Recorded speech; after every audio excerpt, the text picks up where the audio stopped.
కొనసాగుతూ ప్రభుత్వం ద్వారా మనము గౌరవ వేతనం పొందుతున్నాం కాబట్టి మనకు రావాల్సినటువంటి పిఎఫ్ కానీ రెగ్యులరేషన్ కానీ సమానమైనటువంటి హానరోరియం ఇప్పుడు మళ్ళీ కూడా రాష్ట్ర ప్రభుత్వ ఉద్యోగులకు సంబంధించి మీరు కూడా నిన్నలా మొన్న పేపర్లలో చూసింటారు. మేమంతా కూడా గత 5 ఏళ్లుగా కొట్లాడుతున్నటువంటిది రాష్ట్రంలో మొన్న తవనంపల్లికి వచ్చినప్పుడు కూడా నేను చెప్పాను. ఒక 5 ఏళ్లుగా ప్రయత్నం చేస్తున్నటువంటిది, తర్వాత ప్రధానమైనటువంటి కీలకమైనటువంటిది ఎవరికైనా జబ్బు వస్తుంది. జబ్బు వస్తే కనుక అది డాక్టర్ దగ్గరికి పోవాలంటే కన్సల్టింగ్ ఫీజే ఒక రకమైన డాక్టర్ అయితే 500 రూపాయలు తీసుకుంటాడు.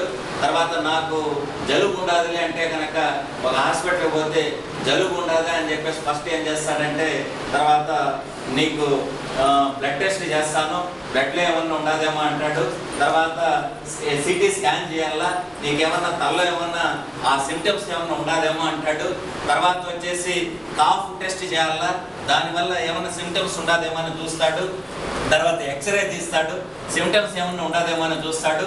మొత్తం బిల్లు 8,000 నుంచి 10,000 రూపాయలు చేతిలో పెడతాడు. అంటే ఒక జలుబు ఉండదని ఒక హాస్పిటల్కి పోతే ఇంచుమించు 8,000 రూపాయలు తక్కువ లేకుండా ఒక రకమైనటువంటి కార్పొరేట్ హాస్పిటల్లో అంత మనకు ఖర్చు పెడతా ఉంటారు. అందుకోసమని ఒక 5 ఏళ్ళ నుంచి చేసినటువంటి ఒక ప్రయత్నం వల్ల ఈ రాష్ట్రంలో ఉన్నటువంటి 7.5 లక్షల మంది ఉద్యోగులు, ఉపాధ్యాయులు, పెన్షనర్లు, వాళ్ళ కుటుంబ సభ్యులకు అందరికీ కూడా అంటే 22 లక్షల మందికి 2 రోజుల క్రితము ముఖ్యమంత్రి గారి చేతుల మీదుగా ఒక ఉత్తర్వులు తీసుకొని రవీంద్ర భారతిలో మేము హెల్త్ కార్డు స్కీమ్ కూడా సాధించుకోవడం జరిగింది. ఈ స్కీమ్లోకి మీరు కూడా వచ్చినప్పుడు మాకు మనవి చేస్తున్నారు. దీనికి పెద్ద అమౌంట్ ఏమీ కాదు, నెలకు 90 రూపాయలు మన జీతం నుంచి కట్ అవుతుంది. కుటుంబ సభ్యులకు అందరికి కూడా కార్డు తీసుకొని పోతే కనుక ఈ రాష్ట్రంలో ప్రభుత్వం గుర్తింపు పొందినటువంటి 486 హాస్పిటల్స్లో అన్లిమిటెడ్ ప్యాకేజ్, ఎంత ఖర్చు అయినా కూడా అవుట్ పేషెంట్గా అయినా ఇన్ పేషెంట్గా అయినా మన కుటుంబ సభ్యులకి అందరికి కూడా ఇది ఉపయోగకరంగా ఉంటుంది. ఇది మనమేమి డబ్బులు ఎంత చెల్లిస్తున్నామంటే కేవలం 90 రూపాయలు మాత్రమే నెలకు. మిగిలినటువంటి అమౌంట్ వచ్చేసి గవర్నమెంట్ దీనికి జమ చేయడం జరుగుతుంది. కాబట్టి ఇది తొలి ప్రాధాన్య ప్రకారంగా తర్వాత రాష్ట్ర ప్రభుత్వం పైన ఒత్తిడి చేసి ఎవరైతే గవర్నమెంట్ హానరోరియం పొందుతున్నారో వాళ్ళు మన డిపార్ట్మెంట్ నమ్ముకొని ఉన్నారు, వాళ్ళకు కూడా మీరు ఇది కల్పించాలా అని చెప్పేసి ప్రెజర్ పెట్టినప్పుడు ప్రభుత్వము 4 సార్లు మీటింగులు పెట్టింది. తర్వాత 5 ఏళ్లకు 32 సమావేశాలు జరిగినాయి. 32 సమావేశాలు కూడా నేను అటెండ్ అయినాను. ఏపీ జేఏసీ అశోక్ బాబు చైర్మన్, నేను కో చైర్మన్గా ఉన్నాను. మీరు కూడా చాలా టీవీల్లో కానీ పత్రికల్లో కూడా చూస్తుంటారు. కాబట్టి ఆ 32 సమావేశాలకు కూడా నేను హాజరు కావడం జరిగింది. ఆ తర్వాత ఇప్పుడు ఈ హెల్త్ కార్డుకి సంబంధించి జరిగినటువంటి చర్చల్లో ఫైనల్గా ఎవరికైతే ఇప్పుడు రీఎంబర్స్మెంట్ సౌకర్యం ఉండదో, అంటే వైద్య చికిత్స చేసుకుంటే 2 లక్షల రూపాయల స్కీమ్ ఎవరికి ఉండదో వాళ్ళకు మాత్రం ఇది వర్తింపజేస్తాము.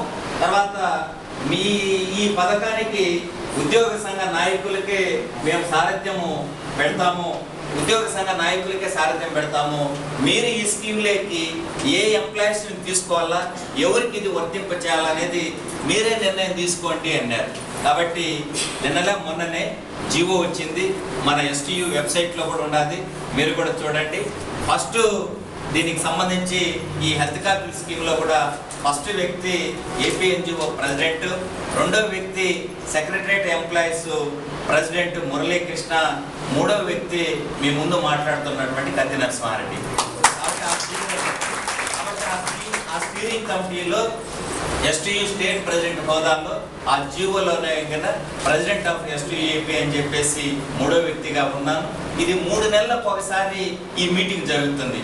చీఫ్ సెక్రటరీ అధ్యక్షతన ఈ మీటింగ్ జరుగుతుంది. కాబట్టి హెల్త్ కార్డు ఇన్ని లక్షల మందికి ఇప్పుడు వర్తింపజేసినాము.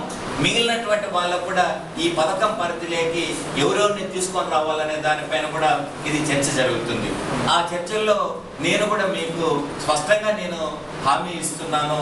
అదే మీలో ఒకటిగా కూడా నేను కూడా కృషి చేస్తాను.